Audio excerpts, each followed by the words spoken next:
Hello everybody, Bagels Gaming here. Welcome back to World of Tanks. Today I have a very interesting replay for you guys in the KV-2. So we are here on the El Haluf map. That's what this map is. So we're on El Haluf with the KV-2. It is a bottom tier match for us, so we are fighting against tier 8 tanks. But this is the KV-2. And KV2 don't care, right? I mean, come on now. Let's be real. So, since we're in a KV2, we're going to obviously go to the heavy tank area, all that shabam. As we're going in here, you gotta utilize this time if you're a heavy tank driver, just to give some basic tips for players.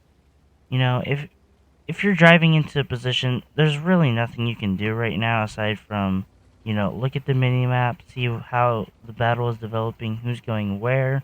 Like there's a comet for some reason over on the corner, and why is there T20 there too? Doesn't matter. But like be aware of your surroundings with that. Pay attention to the mini map because right now you're driving into position. You're a slow heavy tank. You have nothing else to do. You may as well be trying to absorb as much information of the match as you can. So pay attention to that when you're driving in. The first 30 seconds of the battle is a very good time to decide on a plan of attack, but you can also use that while you use the time while you're moving into position. So I choose to be extremely aggressive here because my medium tanks have already taken the ridge. They've pushed up quite a significant amount. And now I'm going to just YOLO up here. I was thinking about shooting the Rudy, but my teammates finish him off. And so here, I already get shot by the Centurion, so I just take the time to try and get a higher chance shot of hitting them.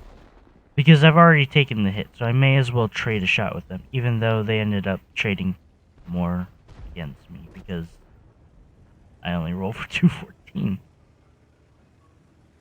So now I decide to move up to the corner here with the IS-6, kind of help out the IS-6, and I'm just waiting for the VK to fire. He shoots at the IS-6, and now I'm just going to finish off this comet that the IS-6 shoots at. So that gets rid of some of their DPM and the medium tank.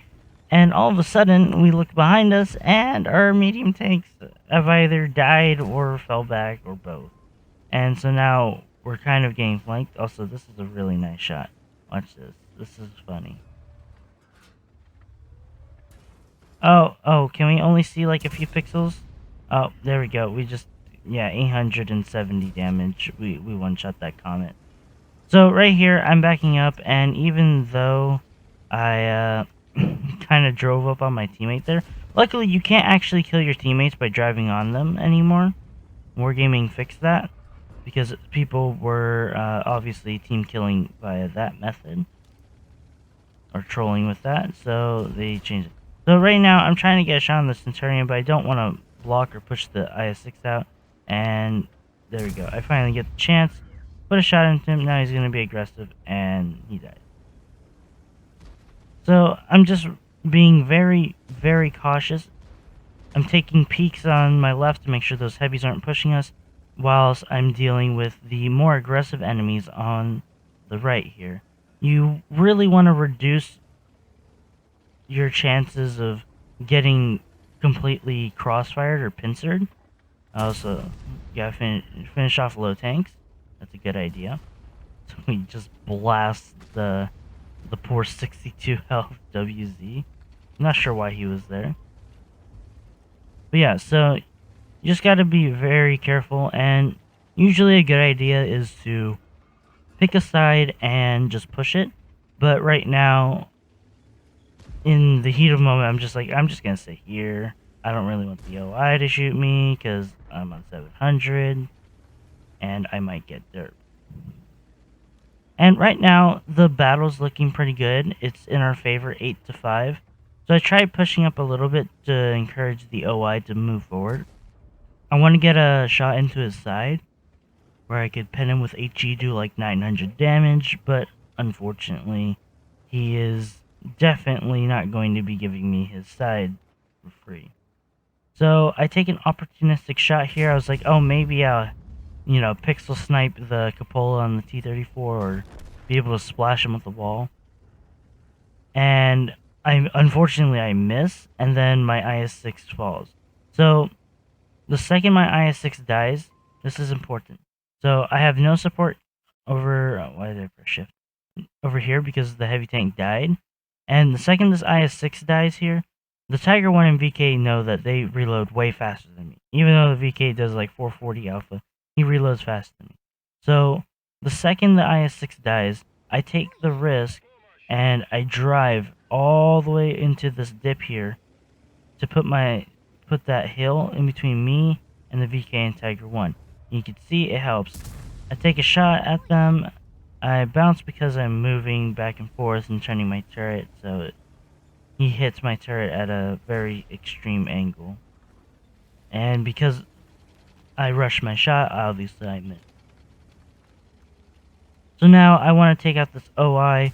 We need to limit the amount of guns that are shooting at us. So he shot. I'm just going to go for his track there. Puts a nice shot into him. Now he's on 500 HP, and I actually load a premium AP round here because I thought I would be able to pen him, and this is actually the only spot I could pen him. And obviously, I'm not going to reload before he repairs his tracks. I don't know why I thought I did or would. So now here, I'm just experimenting with my penetration indicator. I'm like, okay, is this cupola, 136? Can I pen that? No, I can't pen that. So Tiger 1 kills the Tiger B. Now I need to decide. And you can't just sit there and wait. So I push up. I'm being extra aggressive, and that leads to the OI missing me. And now I can get a nice shot into his side with AP, which penetrates pretty easy and guarantees 500 damage. So now the VK is pushing me. I'm going to use the hill again to take cover from the VK as I reload an HE round to shoot back at him. So I actually tried to squeeze between the OI and the hill, but because the Centurion 5-1 is there, I actually can't.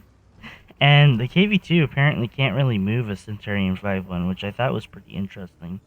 That's a heavy tank. Or not a heavy tank. You know what I mean. It's a medium tank, but it's a chunky boy. So, I was going to wait for the shot on the Challenger, but the VK-100 gave me the perfect opportunity. Obviously, I can't pen his rear. You can see me trying to see for that. So what I did was I shot him in the turret, so it splashed down into his hull, which did a pretty decent roll of 350. So now I'm loading premium AP because I know for a fact I should be able to pen the rear of the VK-100 because he's not going to focus at KV-2, right? KV-2 has a long reload and such, so he's not going to focus me, and that's going to give me the opportunity to do 446 damage to him with a penetrating armor piercing round. Now you might be wondering, Bagels, why didn't you fire HE? Why'd you fire AP into his rear? The thing is, you saw my first HE round, it did 350. That, if I got another 350 roll, he'd still be on 100 hit points. He might have killed my Pantera, who's super low now. Or he might have come back around and shot me, because I'm reloading for another 20 seconds. So I take the chances with the AP round to secure the extra damage that I would need. So here I figure, the SU-152 is full HP, the Pantera and T-34 should be able to handle a Type 64 in the cap circle. So this is important about map knowledge and, thinking about the enemy player's mind. You want to put yourself in their position. So what did this Challenger see? Challenger saw me going this way, because right after I killed the VK, I kept driving. And the Type 64 went into the cap circle. So this is what the Challenger is thinking. Challenger is thinking that me and KV-2 is somewhere over here probably with the SU-152. So what the Challenger wants to do, he wants to either move up into A1 over here, or he'll take a position over here on the hill somewhere to get an early shot on me, or even come over here all the way to the heavy tank corner and just fire shots on me while I presumably would be facing his back. And with the speed of the Challenger, it's around this time that he should be coming around the corner right to my front over here. So with that in mind, I decide, okay, he's going to come out around here. I'm going to set up my shot. I have an AP round loaded because if you don't remember, in case you don't remember, he was on 507 HP, which means that if I splash him with HE, he'll definitely kill me because he can reload faster than me with his 280 alpha. But armor piercing should have no problems with penetrating a Challenger. In fact, I'm pretty sure it overmatches some of his parts of his vehicle anyways. And 700 damage is a lot more comfortable against 507 or something like that. There we go.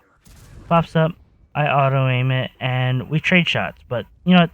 I'm okay with trading shot there because, you know, the second he fires, there's no reason to panic. He's going to be reloading for at least 5 seconds, probably something like 6 or 7, and I have all that time to aim. And my aim time is long, but it ain't 6 seconds, so you just take your time, put the shot in, and finish him off. And so, unfortunately, this does end up being the end of the match because the M44 ran away. We did get our 6th kill with that, and it was this was a pretty fun match. You know, the KV-2 is always a fun tank to play, and just put it up to 8 times speed, and eventually the Pantera is going to find the M44 and get wrecked by him. And he's going to die just as he comes into sight. So let's go to the post-battle results for this match. So here we are in the post-battle results for this match on El Haloof. As you can see, we picked up the Ace Tanker. We got a Top Gun for our 6 kills, and we picked up a High Caliber for our 3,602 damage. As you can tell, that is a pretty decent amount for a KV-2, especially, you know, just taking away the part that this is a KV-2. This was a bottom tier heavy tank, and I did more damage than the tier 8 heavy tanks on either side. That's pretty crazy to me, and it just shows it doesn't really matter if you're bottom tier as long as you know your vehicle and you play carefully. Like, that's one of the things that most players forget about is that you can retreat, and I did that a few times in that match too, with, you know, retreating behind the hill the first time to get away from the BK, and the second time where I was pushing the OI, but I was also retreating from the Tiger and BK because I can't fight those two together. And that ended up, you know, letting me survive long enough to do 3,600 damage and get 6 kills.